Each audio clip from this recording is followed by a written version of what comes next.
Reading. Read তো আমরা জানি তো, রিড হইছে ভার্ব, V1, রাইট? কিন্তু এটার সাথে আইএনজি হয়েছে, হয়ে গেছে কি রিডিং। কিন্তু এখানে রিডিং হয়ে কি হিসেবে ব্যবহৃত হচ্ছে এখানে রিডিংটা? এটা কি তোমার ভার্ব হিসেবে ব্যবহৃত হচ্ছে? এটা বাংলা কি বলো? স্যার, রিডিং মানে পড়া। হ্যাঁ, তা বাংলাটা বলো, বাংলা বলো। জি স্যার। বাংলা বলো, এই ট্রান্সলেশনের বাংলা বলো। আমার রিডিং পড়তে ভালো লাগে। এই যে একজন একজন করে বলো, তোমরা উল্টাপাল্টা কথা বলো, একজন করে বলো। না বা বলো এটার অর্থ, এটা বাংলা ট্রান্সলেশন বলো। I enjoy reading. মানে আমি মজা করে রিডিং করেছি। রিডিং পড়েছি কি বলে এগুলা? আই এনজয় রিডিং, আমি পড়তে ভালোবাসি। কি করতে ভালোবাসো? আমি পড়তে ভালো লাগে। পড়তে ভালোবাসো, তার মানে পড়তে। টু রিড, রিডিং, পড়া পছন্দ করো। আই এনজয় রিডিং, আমি পড়া পছন্দ করি, রাইট? আমি পড়া পছন্দ করি। এখন মূল বার্বটা হচ্ছে এনজয় করো, পছন্দ করো। কাজটা হচ্ছে এটা, আর পড়াটা হচ্ছে এখানে নাউন হিসেবে ব্যবহৃত হচ্ছে। নাউন, কিন্তু নাউন এখানে অ্যাডজেক্টিভ হিসেবে, অবজেক্ট হিসেবে ব্যবহৃত হচ্ছে। Object, right? আমরা তো জানি যে নাউন কি হতে পারে, নাউন সাবজেক্টও হতে পারে, নাউন সাবজেক্টও হতে পারে, আবার নাউন অবজেক্টও হতে পারে। অবজেক্টও হতে পারে নাউন। যেমন আই বট আ কার, কারটা একটা নাউন না? আই বট এ কার, এই কারটা তো একটা নাউন, তার মানে এনে কি হিসেবে ব্যবহৃত হয়েছে? এনে অবজেক্ট হিসেবে ব্যবহৃত হচ্ছে, তাই না? এর অবজেক্ট হিসেবে ব্যবহৃত হয়েছে। তার মানে রিডিং, আই এনজয় রিডিং, এখানে রিডিংটা কি হিসেবে হয়েছে? নাউন হিসেবে ব্যবহৃত হয়েছে। দেখো, ভার্বের সাথে আইএনজি হয়ে সে কিন্তু এখানে নাউন হিসেবে, তো এটাকে আমরা কি বলবো? যদি ভার্বের সাথে আইএনজি যোগ হওয়ার পর যদি সেটা নাউন হিসেবে কাজ করে, তাহলে আমরা এটাকে কি বলবো? একটু আগে না তোমাদের পড়ালাম, এটা কি বলবো আমরা, বলো। নাউন। স্যার, ভার্ব যদি ভার্বের মতো কাজ না করে, ভার্ব যদি আইএনজি যোগ হওয়ার পর নাউনের মতো কাজ করে, তাহলে আমরা কি কি কি বলবো? জিরান। কি বলবো? স্যার, জিরান। জিরান। তার মানে এই ওয়ার্ডটা হচ্ছে জিরান। এই ওয়ার্ডটা কি? এটা হচ্ছে জিরান। আর পরীক্ষায় যদি তোমার বলে জিরান ফাইন্ড আউট করো, তো তো তুমি এটা বের করে ফেলবা, ফুট করে বলবা যে এটা জিরান। তুমি জানো আচ্ছা। দেখে বলতে পারবা, আর যে জানে না ও বলবে এটা ভার্ব। বলবে এটা তো ভার্ব, কন্টিনিউয়াস ভার্ব, ঠিক না? তো তোমাকে জানো বলেই তো তুমি পরীক্ষা, এই জন্য তোরা ঢাকা ইউনিভার্সিটি তুমি পরীক্ষা দিতে গেলা, তোমাকে তুমি মুখস্থ করে পড়ছো, মডেল টেস্ট দিছো, তো মুখস্থ মুখস্থ করে এ প্লাস পাইছো, রাইট? সব এ প্লাস। আর পরীক্ষা এমন একটা সেন্টেন্স দিল, দেওয়ার পরে বলবো এটা কি বলো তো? এটা কি কন্টিনিউয়াস টেন্স? এটা কি তোমার স্যার, জিরান। ভার্ব? Present continue. এইটা বলতেছো কন্টিনিউয়াস টেন্স না এটা। আমি পছন্দ করি, এনজয়।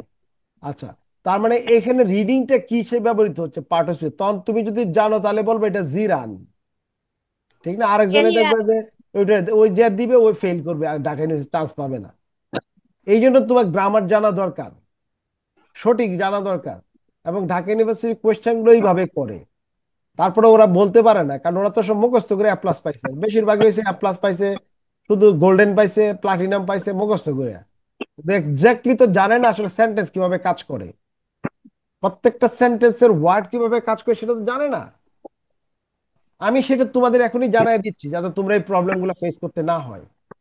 তোমরা যাতে ইউনিভার্সিটি পরীক্ষা দেওয়ার সময় মেডিকেল, বুয়েট, ঢাকা ইউনিভার্সিটি যে কোনো জায়গায় চান্স পাও, ইংরেজিতে তোমাদের কেউ ঠেকাইতে পারবে না। ইংলিশ 20-তে 20 পাবে তুমি, ঠিক আছে? যেখানে 50,000 পরীক্ষা দেওয়ার পরে 2,000 স্টুডেন্ট 8 মার্কস পায় না। 2,000 স্টুডেন্ট, এই জন্য ইউনিভার্সিটির খালি সিট খালি পড়ে আছে। তুমি যদি পাশ করতে না পারো তাহলে তোমাকে কি দিবে এডমিশন? তোমার ইংলিশে তোমাকে 8 পাইতেই হবে, আর তুমি 8 পাও না, তো তোমাকে আমি কিভাবে নিব? বুঝছো? শুধু এ প্লাস পাইলেই হবে না, তোমাকে ইংরেজি জানতে হবে। এই জন্য 5 লাখ স্টুডেন্ট ফেল করছে বাংলাদেশ। মূল রিজন হয়েছে এইটা। বুঝছো? তো তোমরা এই কাজে যাও না, তোমরা এখন থেকে বুঝে বুঝে পড়াশোনার চেষ্টা করো। আমি যেভাবে তোমাকে গল্প থেকে পড়াইছি, কোন টিচার পড়াই কিনা দেখো খুঁজে তোমার, সারা বাংলাদেশে, ঠিক আছে? তো তোমাকে এইগুলা শিখলে তোমাকে কেউ ঠেকাইতে পারবে না, you would be the best student, তোমাকে কেউ করতে পারবে না। পরের সেন্টেন্সটা দেখো, would you mind closing the door, would you mind closing the door. এখন এই যে ক্লোজিং, এই ক্লোজিংটা কিন্তু এক্স্যাক্টলি, ক্লোজ হচ্ছে ভার্ব, ভার্বের সাথে আইএনজি হয়ে কি হয়েছে closing.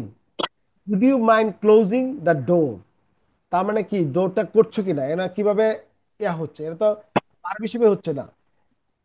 Chris suggested doing to the, suggested doing, going যেতে, যাওয়ার জন্য সাজেস্ট করছে, এটা তো নাউন হিসেবে কাজ করতেছে এটা। ঠিক আছে, এটা জিরান, তার মানে এগুলো সব জিরান। Yes, sir. Ziran. তারপরে এই যে এইগুলো এনে কিছু বিষয় আছে যেগুলো তা আইন এইখানটা লিখছে, এই যে বার ফলো, এই বারগুলো ফলো করেন, stop, stopped talking, everybody stopped talking, কথা বলা বন্ধ। এই টকিংটা কি হিসেবে ব্যবহৃত হচ্ছে এখানে?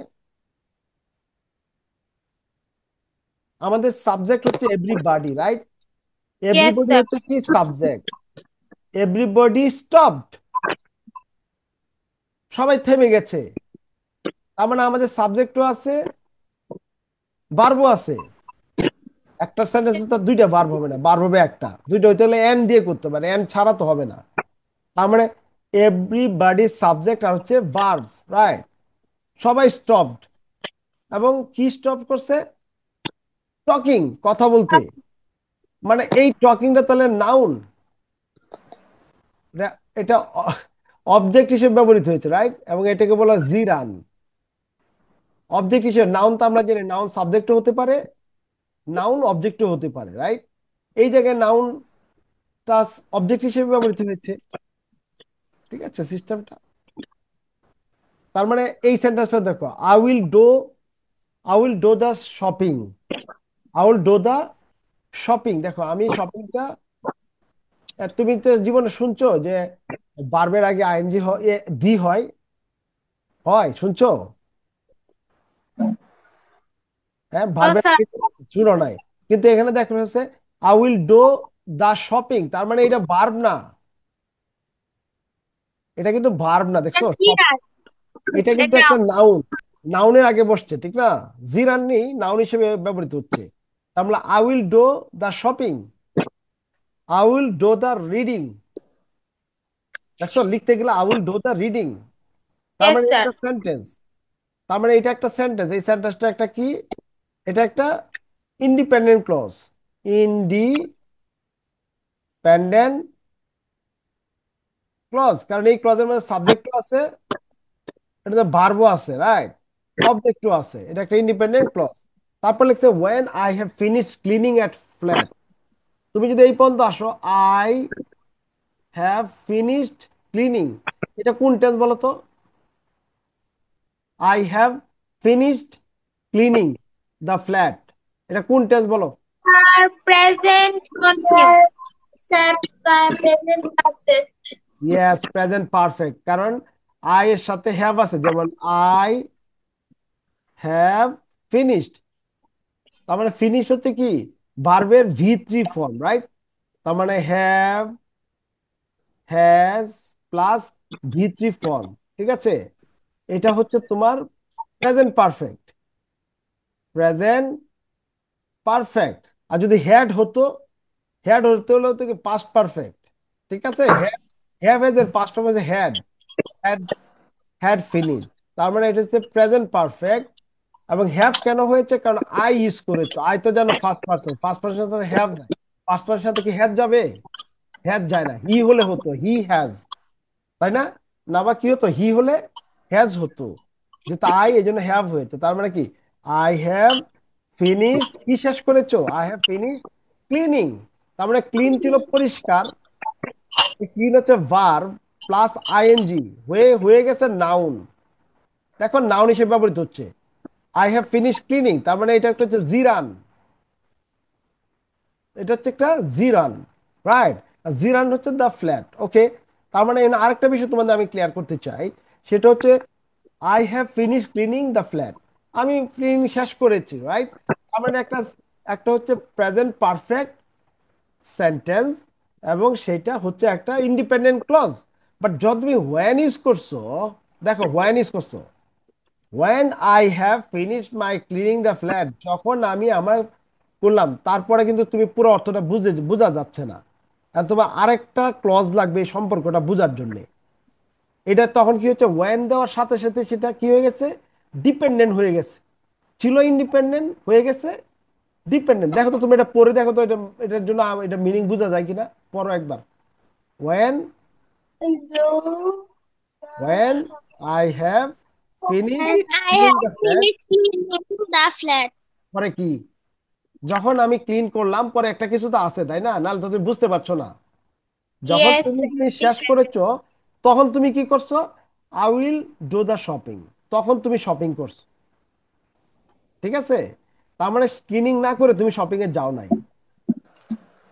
তাই না?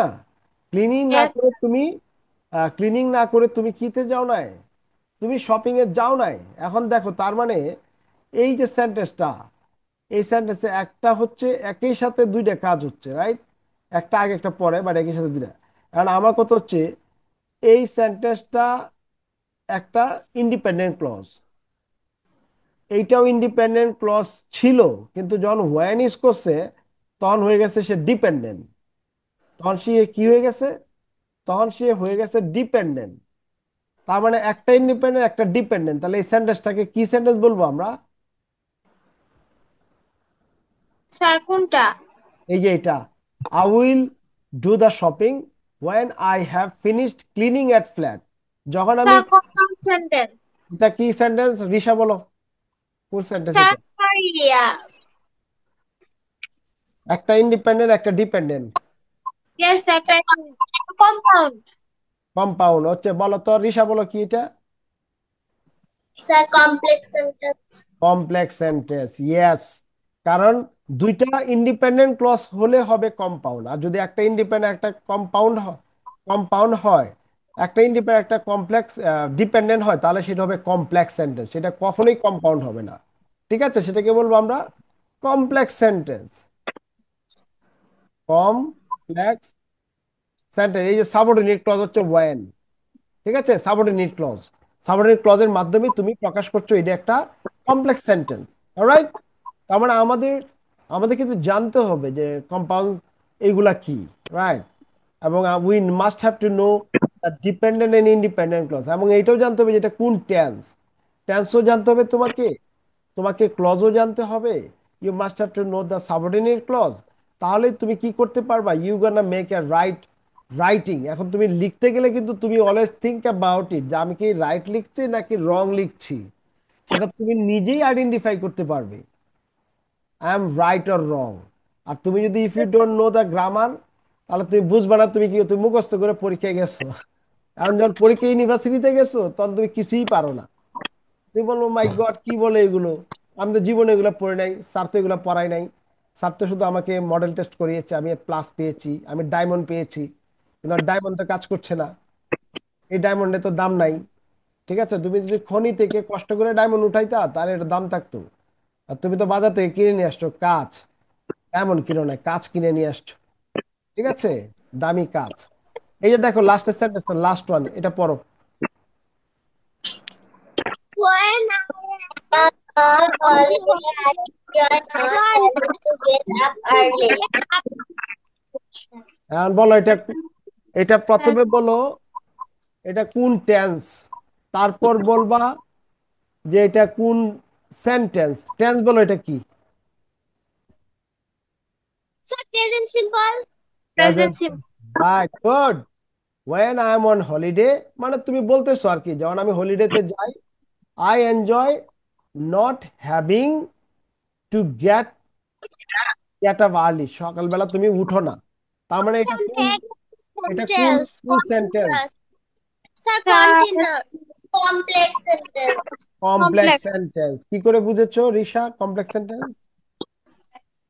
স্যার এই যে একটার জন্য সাপোর্টিং ভার্ব হিসেবে when আছে আর আরেকটার জন্য সাপোর্টিং ভার্ব রাইট, এটা হচ্ছে ইন্ডিপেন্ডেন্ট ক্লজ, ডিপেন্ডেন্ট ক্লজ, আর এটা হচ্ছে ইন্ডিপেন্ডেন্ট। ইন্ডিপেন্ডেন্ট ঠিক আছে, যার জন্য এটা একটা complex sentence. I sentence. Enjoy not having, এটা হচ্ছে তোমার তোমার আমি বলবো তোমাকে, এটা হচ্ছে পার্টিসিপল হিসেবে ইউজ হচ্ছে, বুঝছো? I enjoy not having. হ্যাভিংটা কেন পার্টিসিপল হচ্ছে বলো তো? আই এনজয় নট হ্যাভিং মানে কি, হ্যাভিংটা ইউজ হচ্ছে, হ্যাভ হচ্ছে ভার্ব। দেখো আমি তোমাকে জিনিসটা বুঝাই দিই, তাহলে বুঝতে পারবা। হ্যাভ হচ্ছে ভার্ব, মানে V1, রাইট? V1 এর সাথে আইএনজি করছো, যুক্ত রয়েছে হ্যাভিং। নেগেটিভ বলে নট হ্যাভিং। তাহলে কি হচ্ছে? আই এনজয় নট হ্যাভিং, আমি এনজয় করতে পারছি not having to get up early. To get আপটা কি? টু গেট আপ হচ্ছে একটা তোমার infinitive, infinitive, right? Infinitive verb. তার মানে এটা হচ্ছে ইনফিনিটিভ ভার্ব। আর্লি হচ্ছে কি? আর্লি হচ্ছে একটা অ্যাডভার্ব, অ্যাডভার্ব। ঠিক আছে, যার সকালে উঠে, adverb. Enjoy gate up early, আমার এটা একটা অ্যাডভার্ব। এখন নট হ্যাভিংটা এখানে কি হিসেবে ইউজ হচ্ছে? Not, I enjoy not having, I enjoy having get up. Having get up, এখানে ইনফিনিটিভটা একটা নাউন কিন্তু। টু গেট আপ, জাগতে। এবং কি জাগতে? Not having. তার মানে এটা হচ্ছে অ্যাডজেক্টিভ। এই অ্যাডজেক্টিভটা কাকে মডিফাই করছে? এই গেট আপকে মডিফাই করছে। নট হ্যাভিং গেট আপ, তার মানে এটা একটা অ্যাডজেক্টিভ। আর এটা হচ্ছে ইনফিনিটিভ। অ্যাডজেক্টিভ হলে আমরা যদি ভার্বের সাথে আইএনজি যুগে যদি অ্যাডজেক্টিভ হয়, আমরা সেটাকে বলবো পার্টিসিপল। কেমন participle? Past present participle. Present participle আর প্রেজেন্ট পার্টিসিপল। আর অ্যাডজেক্টিভ মডিফাই করছে কাকে? নাউনকে। কেন নাউন? টু গেট, জাগতে। ইনফিনিটিভ, টু ইনফিনিটিভটা এটা নাউন হিসেবে ব্যবহৃত হয়েছে এখানে, নাউন হিসেবে। তার নাউনকে অ্যাডজেক্টিভ মডিফাই করে না। এই জন্য having not get up early. দেখছো, তোমার প্রত্যেকটা জিনিস তোমাকে জানতে হবে টেন্সের। হয়তো তোমার কাছে আমি একটু কঠিন মনে হচ্ছে, বাট আমি মনে করি আমার way of teaching, way of learning, you learning it, hopefully আস্তে আস্তে দেখবো অনেক ক্লিয়ার হয়ে যাচ্ছে। তোমরা আগে অনেক কমপ্লিকেটেড মনে হতো, যে স্যার কি পড়া কি জানি, কিন্তু এখন কিন্তু আস্তে আস্তে তোমরা জিনিসগুলো বুঝতে শুরু করছো। এবং তোমরা এই বছর গেলে সামনের বছর দেখবে তোমরা আরো বিষয় ডিটেলস শিখে যাবে। ঠিক আছে, তখন তোমাদের রাইটিং নিয়ে আর কখনো চিন্তা করতে হবে না। রেস্ট অফ দ্য লাইফ, বলা, কোয়া, লেখা, রিডিং পড়া, তখন তুমি রিডিং থেকে তোমার কম্প্রিহেনশন আনসার গুলো ইজিলি ফাইন্ড আউট করতে পারবে, যাতে করে আইএলটিএস এর এক্সাম দিতে গেলে তুমি অনেক ভালো স্কোর করতে পারবে, বলতে গেলে, Yes. লিখতে গেলে, এভরি ওয়ে। সো তোমরা টেক ইট সিরিয়াসলি, ওকে? আর আমি যেগুলো পড়াচ্ছি ওগুলো দেখবা, আমার তো ভিডিও তোমাদেরকে আমি সব দিয়ে